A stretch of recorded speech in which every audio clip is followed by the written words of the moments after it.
A third of global cyber attacks are coming from China, and the number has doubled in a matter of months. New figures have been released in a State of the Internet report as governments worldwide scramble to beef up their online security. This is Inside Story.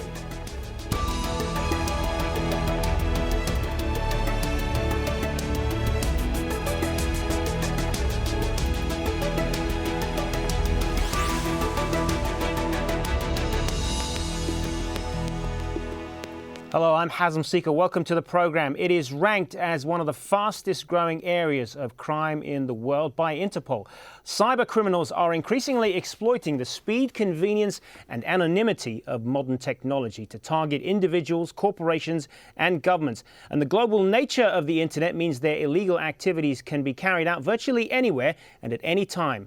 Akamai Technologies, which monitors online traffic, says half of all cyber attacks are coming from China, the United States and Russia, with China alone accounting for a third of them. Tarek Basley has our report. There are more than 2.4 billion people online, and some are using the technology to hack into the computers of other people, companies or governments. These so-called cyber attacks disrupt computer systems, compromise data, and are estimated to cost global business $380 billion a year. In the third quarter of last year, internet monitoring company Akamai says it recorded cyber attacks from 180 countries. A third of them, it says, came from China. The next worst country, it says, was the United States, where 13% of attacks came from. And Russia is a number 3 spot, generating 4.7% of all attacks. The high number of attacks from China and the US may well be explained by the fact they have the largest online populations. Frequently, though, unlike attackers from other countries, those from China don't bother to hide their origins, making it easier to see from where the attacks are coming. Australia is in the process of setting up a centre to combat cybercrime. Its Prime Minister says cyber attacks cost the country over $1.7 billion last year. Australia is an attractive target for a range of malicious cyber actors, from politically motivated hackers and criminal networks to nation states. But government alone cannot develop a secure and safe digital environment. We must continue to work closely with industry and international partners to develop a set of global norms for online behaviour. The internet must remain open but also be secure. Whether the attacks are the result of cyber activists or commercial espionage, it's that balance between an open internet and one that is open to abuse that represents the real challenge for those trying to combat cyber crime. Tarek Basley for Inside Story.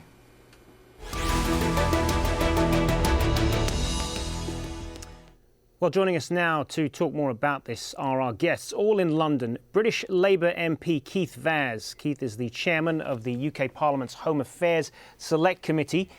Jason Moon, a technology expert and so-called white hat or ethical hacker. And to round off our panel, Adrian Mars, a technology journalist. Good to have you all with us. Keith Vaz, I want to start with you. How real a threat is cybercrime in your view? It is a huge threat. That is why my committee started an inquiry into e-crime earlier this year. And for someone who's very much a dinosaur and doesn't know much about new technology, I have been shocked by the extent to which people are using the internet in order to attack countries, attack companies, basically commit online fraud. Half of all the frauds that are committed in the UK are now online. It's increased by over 30% last year. There is a loss to the retail industry of about £205 million last year. So this is serious business. And the United Kingdom has been targeted by many, many countries, but we are first amongst other countries in terms of the attacks that are being made by 25 other countries. They're not individual countries that are attacking us as far as we can see. These are people within those countries. But this is a very serious and very important crime that needs to be combated.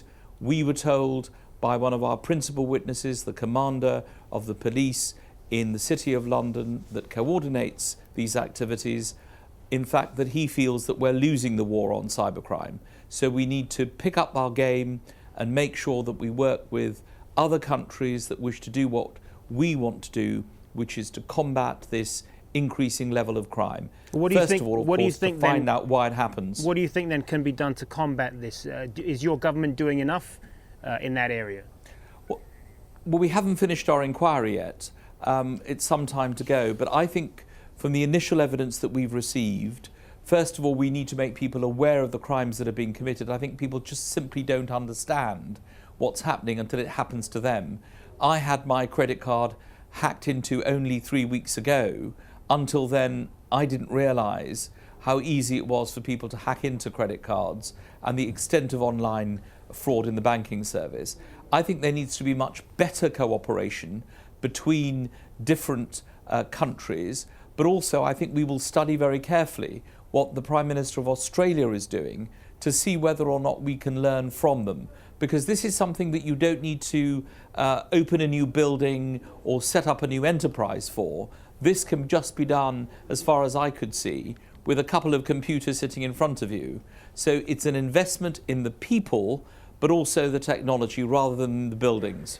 Jason Moon, how worried should we be about all this? Very worried, but if I can just put a caveat in, a kind of reality check. We have to remember a few things about all these statistics. One, which is when you trace where the origin of an attack comes from, it doesn't necessarily equate to the attacker actually being in that country, because it's in the interest of the attacker to obfuscate where they're attacking from, so they bounce their attack around the world. That's not to say that attacks don't come from China, they do, but just bear that in mind. Also, a lot of these statistics, they're way out of whack, but not in the way that you would expect.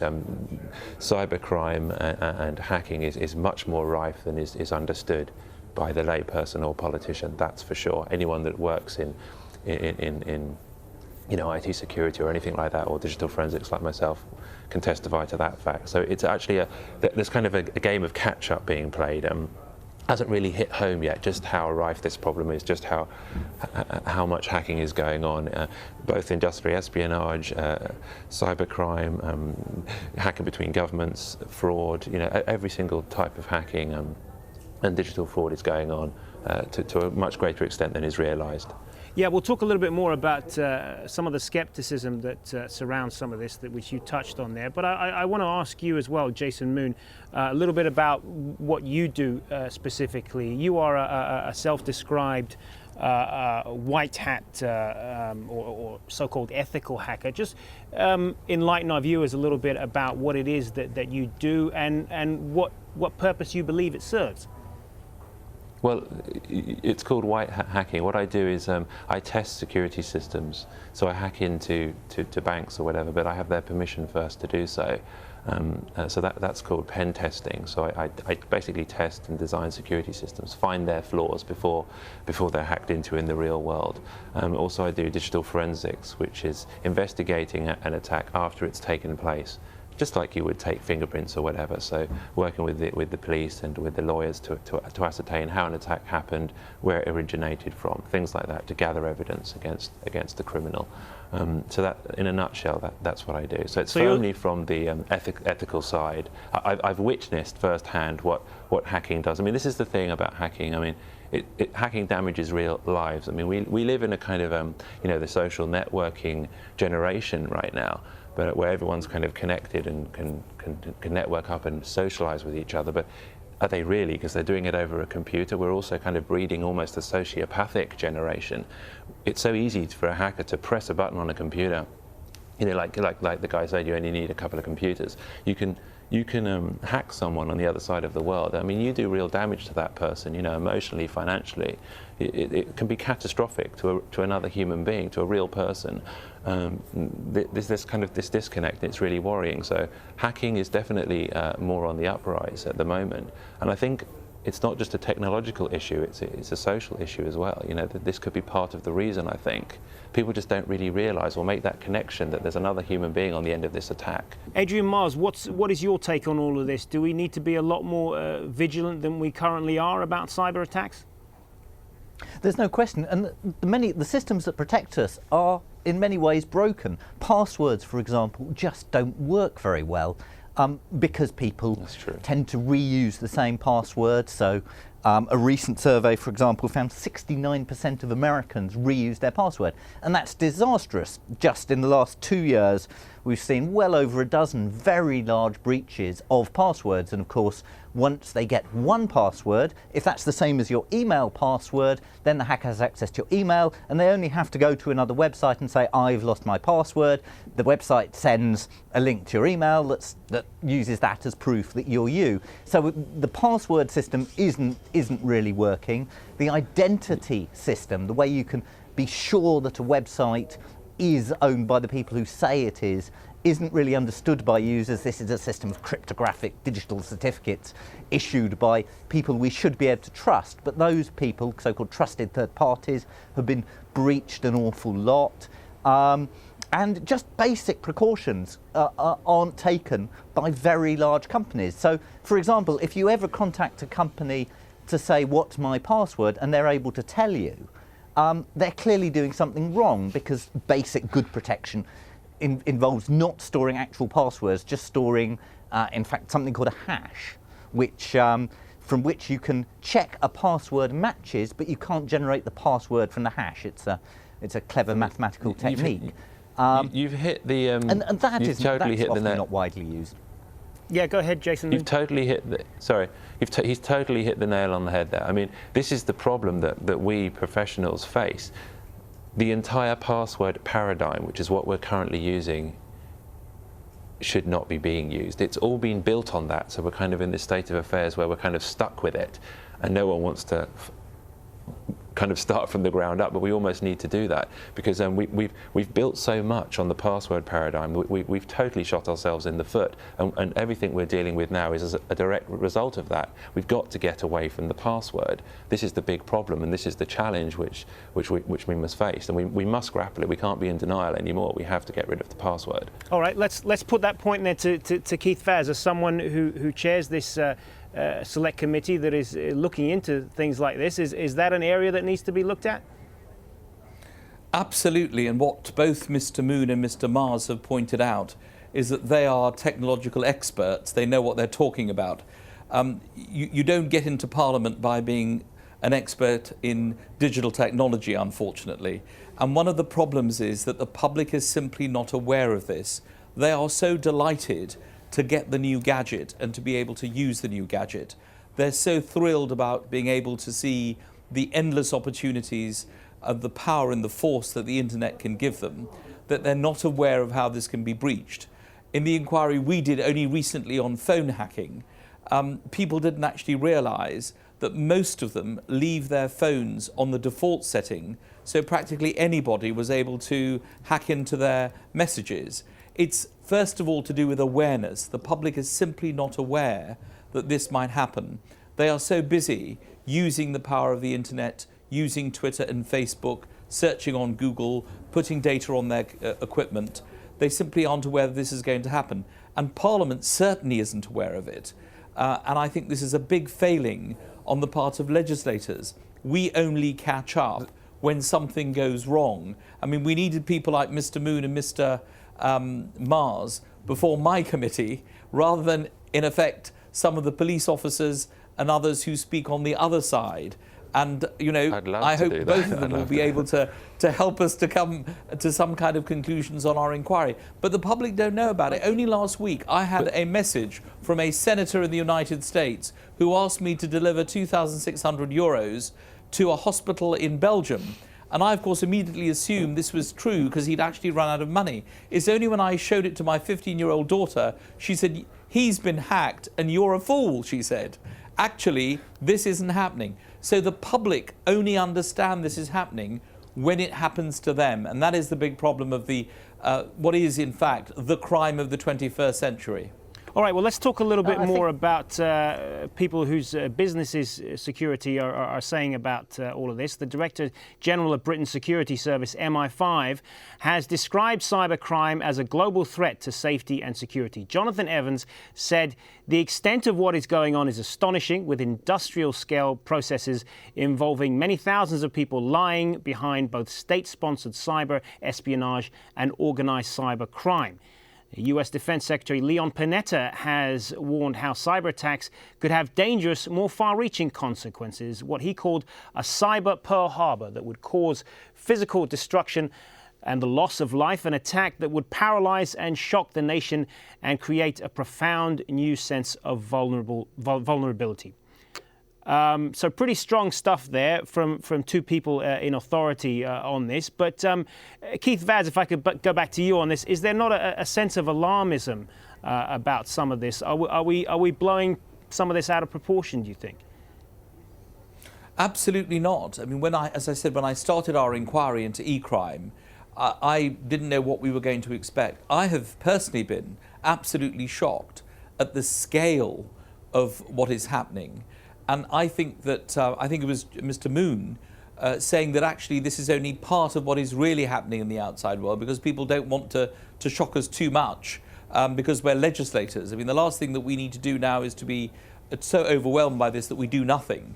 I think what we do need to do sometimes is to talk much more to the experts, because they actually know what is happening, and legislators do not do this enough. And they have the expertise. I think the statements by Leon Panetta and others are very, very helpful, because they remind us of what is going on, but actually we need to take effective action. Jason Moon, I know you touched on this a little bit earlier about the fact that we need to take some of this with a grain of salt.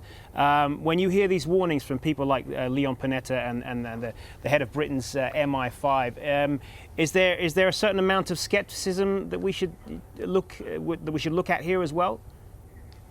Well, what they're talking about is asymmetric warfare, effectively, and so it is a threat. But we kind of forced the hand of our enemy, in a sense. So when we have this kind of attack against us, it's because we have massive military resources. Perhaps who we're attacking doesn't. So we force them into using hacking. It's kind of like a form of guerrilla warfare. So we, in a sense, could be partly to blame. So it's more complicated than they make it out to be. But yeah, I do agree that there is a massive threat. There is a massive threat out there. But if I could just rewind and touch on one thing that the MP was saying, because he really struck on a valid point. And we do need a public education programme. This is a big piece of the problem. I mean, think about it. You know how you had the Green Cross Code man, you know, telling kids when they cross the road they must look left and right, listen for traffic. When it's clear, then they cross, right? Because there's a new technology called cars. Everyone knows how to cross the road so you don't get hit by a car and killed. We need the same thing with the internet.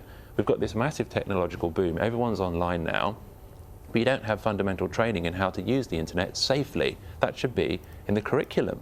It really should. So people should know you never click on a link in an email to your bank.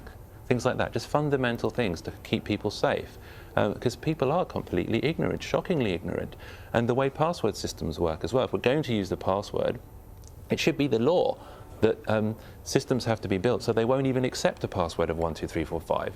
That would eliminate 99% of the problem right there and then. There's always going to be a level of ignorance, and how by the time you've taught people in schools how to avoid the current threat, and it's no bad thing doing that, the threats will change to adapt to that. And one of the biggest sources is people being tricked into doing things that we've touched on. So if you download a program from somebody else, that program has complete access to your PC and effectively your life. And if you've got a camera and microphone, they've got access to that.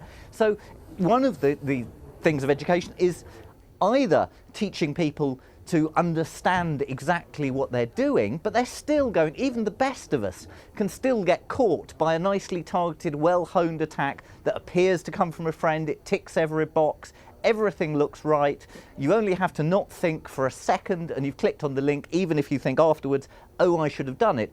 So the technological approaches are important, and at the moment the regulatory regime more takes an approach that says if you don't protect your system properly you can be prosecuted, but it very deliberately doesn't specify what you should do. And I think there's a big case to be made for actually saying every year we review cybersecurity, experts get together and say this is acceptable to protect passwords, this isn't acceptable.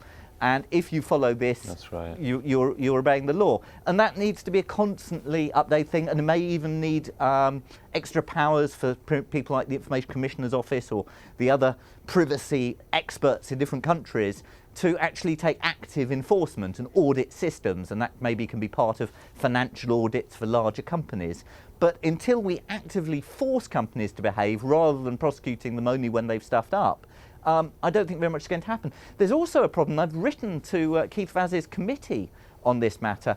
I've suffered identity theft, nothing to do with actually having my computer hacked. It's more been data stole from company's house because I've been a company director. It is on a public register and it takes very little data to name, address, date of birth is all you need to attempt to open credit. But I'm, like Mr. Vaz, we're not victims technically. So when his credit card was hacked, when people attempt to open credit in my name, it's the institution that's the victim. So although I've been gathering all the data, have information that may actually allow me to track down thieves because it's happened more than once and I'm gathering data, the police aren't interested in any of it because I'm not technically the victim and nor is Keith Vaz. So I would suggest that the subject of an attack under the law should be treated as a victim as well as the institution that's actually being attacked. And that would allow people to take much more action, take things into their own hands, because at the moment you're pretty well impotent. Keith Vaz, a flaw in the system that needs to be addressed? A big flaw in the system, and I'm glad that Adrian has written into us. As I've said, I'm keen to have both of my fellow guests to give evidence to my committee before the inquiry is concluded. I think one of the problems is that we don't know what happens in the end.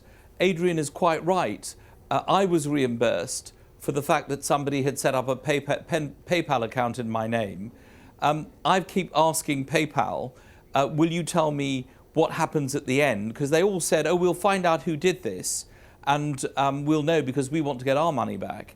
But I still haven't been told who it was. So I think if you can inform people much more and tell us who's responsible, it will be much easier for us to operate. I like the idea that Jason has put forward of getting people to know when they have a piece of equipment.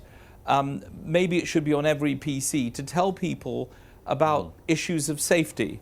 And I don't have, I mean, you know, I'm a dinosaur, so I wouldn't know what to do. But frankly, if we educate people more, then it makes a great difference. I'm not sure whether changes in the law will actually do this, because I believe that you would only institute legislation if you can then enforce it. And the trouble is, you'll need to have a lot of people enforcing it at a time of austerity and a decline in the number of police officers and other enforcement agencies. So I'd much rather see the kind of... The argument, of course, which would take a fair bit of study, and it's worth looking at, is how much is it costing the country versus how much it would save the country. Absolutely. And, I agree with you, Adrian. I think you're absolutely right. We should definitely look at the costs and benefits of doing something of this kind. But I know Jason Moon wants to chime in here as well. Go ahead, Jason Moon. Yeah, just that, you know how you were saying about PayPal and stuff like that and costs. Costs would actually go down because a lot of the times these companies just write it off. It's cheaper for them to write it off than to find out who did it, whatever. So, you know, costs would go down if we can grapple this problem, banking charges and all this, because they hemorrhage the cash this way. All these charges would go down. And just touching back what was said before as well. I mean, again, we could. It's almost like we're kind of throwing water on the fire when actually we should be looking at what's causing the fire, what's actually the fire burning on. And again, it kind of goes back to this thing of the password. Imagine if you made a security system where it doesn't matter if they've got into your computer. You know how it was being said earlier, there's a program on your machine, it only takes one mistake to click a link or whatever. If we didn't have a password and you had, for example, a secure key fob system where you had a randomly generated number that you need to type in conjunction with your PIN code, that number expires after 30 seconds when you press the button. It doesn't even matter if your computer's hacked. If you've got 20 Trojans and viruses on your machine, you don't care because they can have your password, they can't do anything with it. So we can grapple this technologically and with education. We can do it. We have the knowledge, just needs the will. All right, that's going to have to be the last word. We could certainly spend a lot more time talking about this, but unfortunately we don't have it. But I want to thank all three of our guests, Keith Vaz, Jason Moon and Adrian Mars, all in London. Thanks very much for your time, gentlemen. And thank you for joining us on this edition of Inside Story. As always, if you want to send us your feedback, just email your thoughts to us at insidestory@aljazeera.net. And you can watch this program and many others online, of course, at aljazeera.com. Bye for now.